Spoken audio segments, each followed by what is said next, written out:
You hungry, man? Oh yeah, let's eat, man. Let's eat. We have in fact, let's see. We got so this place is actually pretty unique. Okay. Because first it's like a staple. Okay. In all Annapolis, I think every single governor comes in and like their first meal in Annapolis is they come here. Okay. And it's something I learned when I first came on board. They're like, everyone's like, oh no, your first day, here are the things you have to do.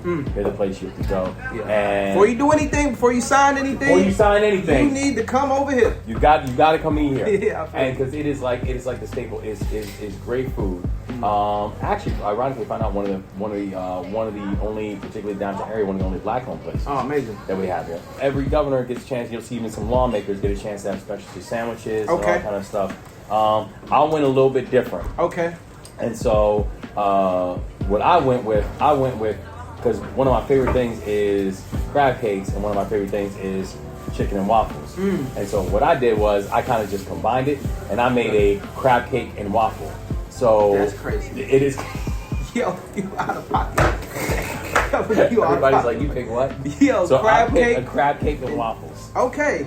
So that's like the Maryland version of chicken and waffles. You can't knock it till you try it. That's what I'm saying. That's what I tell people all the time. Yeah. But also, if you go to the last page, the fancy shakes, that's also a whole nother thing. Don't not worry, be happy. Yeah. Okay. A whole other thing to worry about. So I'm going to go with that one. Yeah. So I was born down in Tacoma Park, Maryland, and spent part of my childhood actually both in Maryland and New York. Okay. Because my dad died when I was young. He died. No, thank you, brother. But he died in front of me when I was 3 years old. And my mother had us go live with my grandparents. Yeah. And my grandparents were in the Bronx. So my grandfather was a minister in the South Bronx. My grandmother was a school teacher. And my mom had a really difficult time after he died. And she was like, she called her parents, my grandparents, was like, I need help. And they were like, bring the kids up here. And so we all moved to go live with them. And I lived in New York, in the Bronx, probably from like 5 or 6 years old until about 13 years old. Okay. And then at that point, I got sent to a military school, and my mother then moved back to Maryland. Okay. So that's what brought us back at that point. That's funny. I'm similar but different states. So I was born in North Carolina, but I moved to Maryland when I was 9, and I've been in Maryland from age 9 to 21 until I started doing music full time and moved to Cali. But I say all this to say that difference of like the North Carolina upbringing is like yes ma'am, no ma'am, yes sir, no sir, and then that Maryland like understand it, go out and get it. That combination is great. But I actually went to Towson though. Oh, you did? Yeah, so I went there for 3 years. I didn't finish, but I went there for 3 years.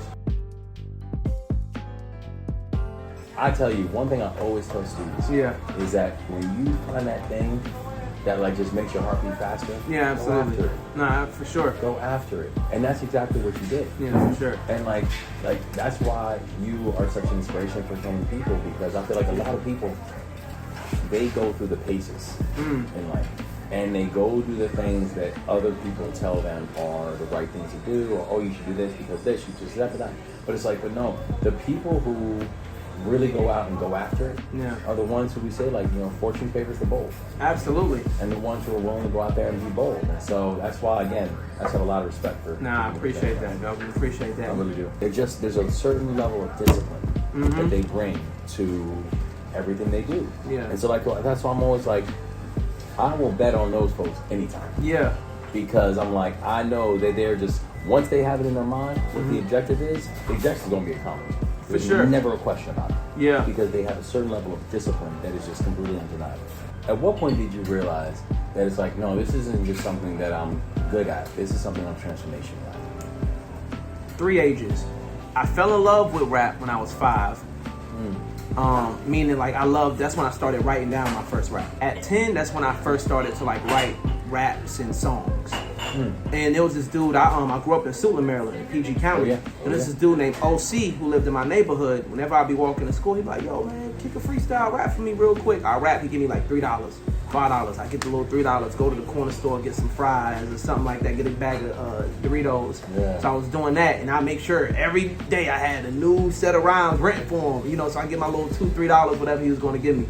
And then I started like to print out like Nas lyrics and Jay-Z lyrics, and study those things. That's when Rap Genius first came out. I don't know if you're familiar with that. Oh, I'm very familiar. Yeah. So I started to like really like dive in and do my own research, and I became a student. So then I recorded my first mixtape when I was 15. I didn't realize that. Yeah, so I dropped my first mixtape when I was 15, and I dropped them every year since then. But when I turned 18, I'll say my freshman year of college, that's when I adopted the mindset of like, I'm not giving myself any other option but to do this. I went to college really on it was a bigger than me type of thing, because my mom had me at 16 years old. So she had to get her GED from night school. My dad got his GED in prison. And so I always had good grades. I was always a decent, smart student. So when I got accepted into college and got a halfway scholarship, it was just like, this is bigger than me, I have to go. But I wasn't fulfilled there, you know, like I could do it, I could get the work. If I wanted to, I would have got my degree in like 5 years, you know, not in the 4. I wanted 4 and did it, but in like 5 years. But so I say this to say, when I was 18, that's when my mind transformed. Like, no, this is what I'm going to do. It got to a point to where I remember it was New Year's, and I told my mom, like, yo, this is my last year working for somebody. I told her this straight up. And mind you, my mom co-signed my apartment that I was living in. She was like, no the hell it's not. Like, not as far as she wasn't being negative, but she was just like, now while I'm co-signing the house, I'm like, man, I'm telling y'all, by the end of this year, I'm going to be this. People ain't going to be able to talk to me. This and, you know, but I was prophetic in that sense, you know, and just manifesting it out loud to where I just had that tunnel vision. And literally that same year, by that June, my life is transformed. When you told your mom that, listen, this is what I want to do, and she, you know, it's like, has her opinions, has her thoughts, and then at what point was she like, wow, like, he's really... I did it. Yeah, he did it. When I got nominated for the Grammys for Best Rap Album, and this is for my first album, but that was the time that was the first time my mom was like, yeah, like, you made it. You made it. Yeah, I think that's when it was like undeniable. You know, when I signed my record deal and I got like a really big check and I sent it to her just so she can like put it on the refrigerator, she was just like, yo, this is crazy. But when it's like the Grammys, you know, that's been around for like 80 years. That's right. Tried and true, and so that was like... That's literally not even the country, that's the world's best. No, that's it. That's the biggest stage for music. That's the it. biggest stage for music, so...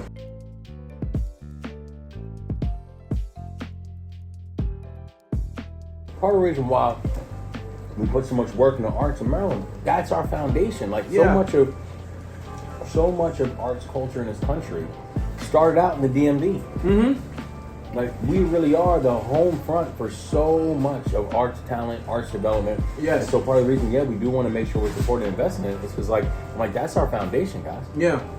That's the foundation of the state. That's great. Absolutely. And I just think that now, in this moment, is more interesting than we have ever seen before. Yes. Because people actually have a chance to say, like, all right, how can I take a real chance to be creative and thoughtful and take some risks and go out and actually really go out and change and alter, not just like what it means for your own life, but what it means for society and culture. Facts. But the thing about it is, what so many people don't fully appreciate is like how hard you had to work. Yes. And how hard you still work.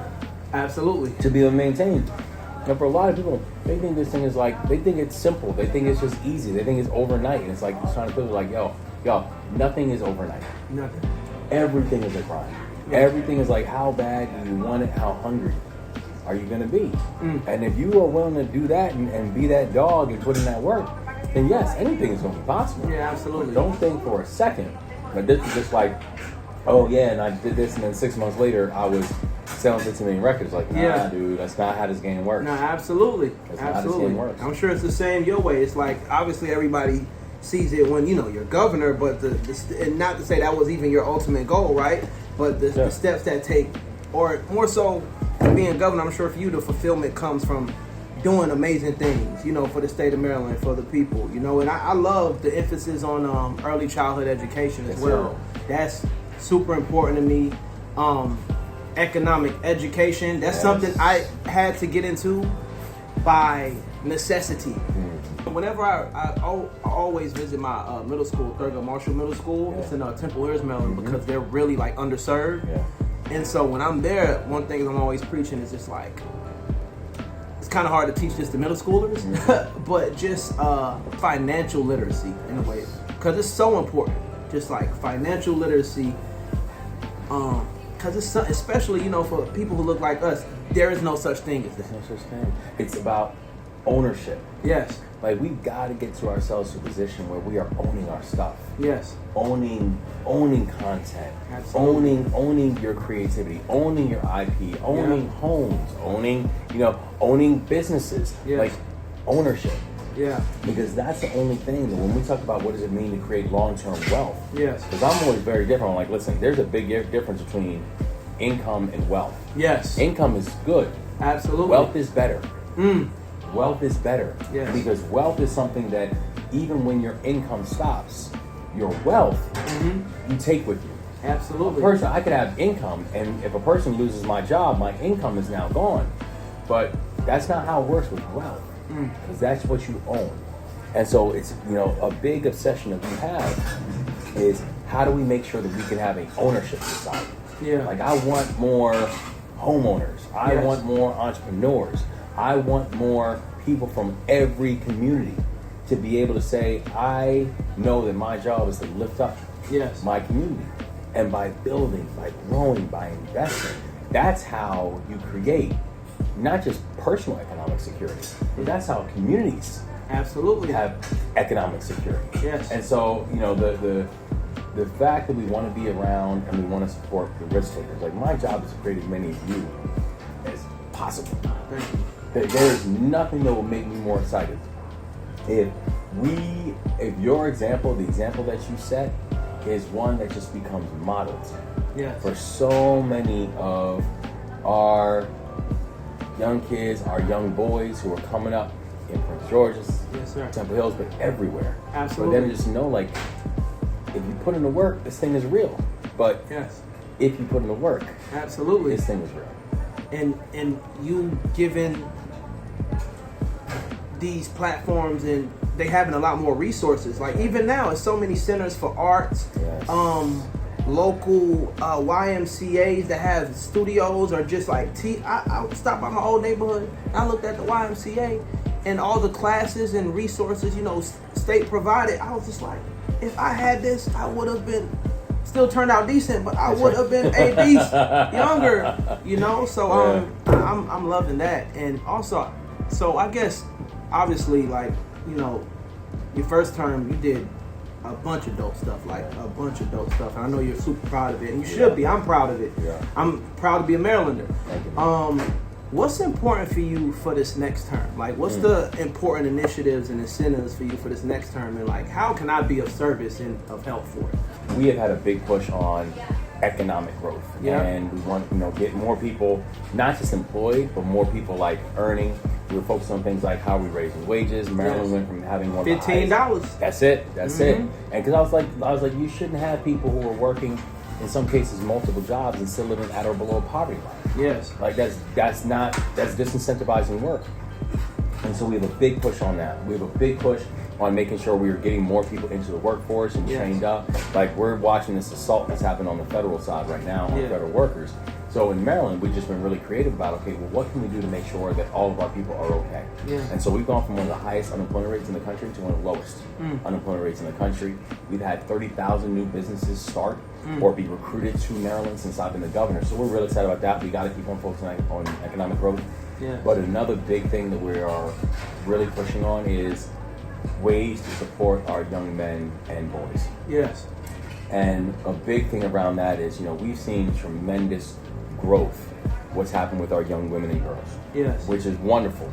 And it's still not enough. We still got to make sure we're doing everything from, erasing the gender pay gap and creating more pathways for our young women and girls. But the thing that also just helps to keep me up at night is that if you look at all the data around our young men and boys, that there's something going on. Yeah. There's something going on.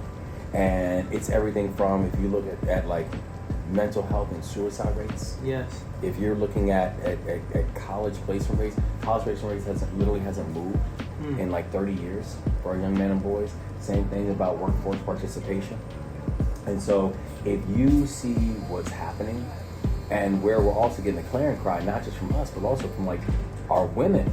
Yeah. Who are like, we got to figure out what's going on with our boys, because the truth is, one of the best ways you can help our women and girls is to make sure that our men and boys are okay. Absolutely. And so it has been a big push of ours. It's going to keep on being a big push of ours, because I'm just completely convinced that we can keep on finding ways to get more men inside of classrooms, to get more men to be mentors and supports, to create more opportunities for not just workforce development, apprenticeships, trades, all the kind of stuff, but really lifting up our young men and boys that our entire society will benefit from it. Because I mean, I say that as, as a father of both an amazing 12-year-old son and an amazing 14-year-old daughter. Yeah. I still feel like I can give. There's certain things that I know I can teach my daughter. Yeah. And there's certain foundations I know I can instruct her, but I can't teach her how to be a woman. Absolutely. I don't know how to be a woman. I say that right now. My daughter's 2 years old. Yes. Yeah. So like, she is going to grow up learning about her own journey, and frankly, she will have to learn from people other than you, because you just won't know how to teach it. Same thing with my mom. Yeah. Where my mom raised me and my sisters on her own. Yeah. And my mom could do so much. My mom was like my angel. Yeah. But what I also know is this: my mother couldn't teach me how to be a man. Yeah. Because she didn't know how. You know what I'm saying? Yeah. So she needed people to come and help to support that, to help teach me. It's a village. It's exactly, right? There's two things I want to, if I really want to make sure that I'm setting my daughter up for long-term success, one, I got to make sure that my daughter understands that she has no limits. Yes. That every room she walks into, that she is there because she belongs there. Yeah. And that there's nothing that my son can achieve that she can't achieve, right? First thing I got to teach her. But the second thing that I can do to help out my daughter is making sure that her peers, that the young men and boys that are around her, that they're good. Yeah. Because if they're not good, she's not good. Absolutely. And those are two things that I think we're going to have a real focus on. No, that's real. And I think from my unprofessional perspective, right, but just me being from here and interacting with people from here, I think the grassroots approach, obviously huge, but the grassroots approach I've always found to be extremely effective. It's a slow burner, but lasts a little longer. So I say this to say the grassroots approach is definitely, from what I found, to be most effective, because you're right, there is a huge lopsided, like our women got their stuff together. Yes. I don't know what the science is behind it or the studies behind it, but the women of Maryland have degrees, high-paying salaries, cars, all of these things, and the fellas So I think what you said is correct. The mentorship, that I love the fact that you've targeted that so specifically, because that's also going to lift the women up. 100%. Yeah. And I'm unapologetic about it. Right? Yes. It's like, I know a lot of people are like, well, we shouldn't be this. Like, I'm like, yo, like I hear you. Yeah. But what I'm saying is this: is that if you want to be honest about what are we going to uplift everybody, make sure our entire society grows, you can't have people that keep on that are falling behind. No. And I love that you were talking about folks who are doing like HVAC and all that kind of stuff. Yeah. Because I'm like, yo, these are really good jobs, and like our ability to focus on things like apprenticeships and trade programs. Yes. Like the people who are doing that work, these are hard-working folks. And to your point, if the heat goes out, there's no app I can push. No. To figure it out. Right? Like I'm not calling another country and outsourcing it. Like I need someone here who knows what they are doing to go fix that. That is good, sustainable, God-honoring, family-driven work. Yes. And so our ability the to foundation of America. Exactly. Literally. And so our ability to be able to push that, to draw that out, to make sure that everybody, no matter what your background is, that you know that like our society has a place for you too. Yeah. And our society needs you to win. And for us to do everything in our ability to make sure that everybody can win. However you define it, everybody should win. I can't tell you enough how excited I was to sit down with you. Oh, thank you. Because I know how much you mean to so many people, including my kids. Thank you. Like, you move people. You force people to think. You open up the way they you the world. I'm proud that you're one of ours. Yes, sir. Thank you. And you continue to lift the light high. It's a really big deal to us. Oh, I appreciate that, Governor. Likewise, man. It means a lot, for real. Serious, Absolutely. Thank you. Yeah, no, man. I love this great state. I always, and the more I travel, it's funny, I've been around the whole world multiple times. And no matter where I travel to, I always say there's no place I would have rather have grown up than in Maryland. Because there's certain things, when you live here, you take it for granted. The sense of community, and specifically Prince George's County, that is, you know, I root for everybody. We want everybody to win. But that is still the only county in America, maybe Atlanta, where you see large neighborhoods with $500,000 homes, and it's all folks that look like me. You don't get that anywhere else in the world. That's what makes Maryland so special to me. The fact that, again, I've traveled, I've lived all across the world, and literally there's no other place like Maryland, you know, and that's why I'm so glad that I can be an inspiration, you know, for kids. Yeah, man, it's a special state, man, and it's only continue growing, and we're lucky to have you as a governor. We'll be lucky to have you, you know, next time as well, man, for real. So I think us meeting today, man, is part of that path. This is great. Man. Not to get too deep, for real. It's great. It is. I got a good feeling, man. We're going to do amazing things. Yes, we are, brother. Yes, sir. And I'm so excited. I want to be helping you however I can. Yes, sir. Real talk. We need you to win. Yes, sir. Likewise. Literally. We need you to win. Quite literally. Yeah. Yes, sir. Quite literally. We need you.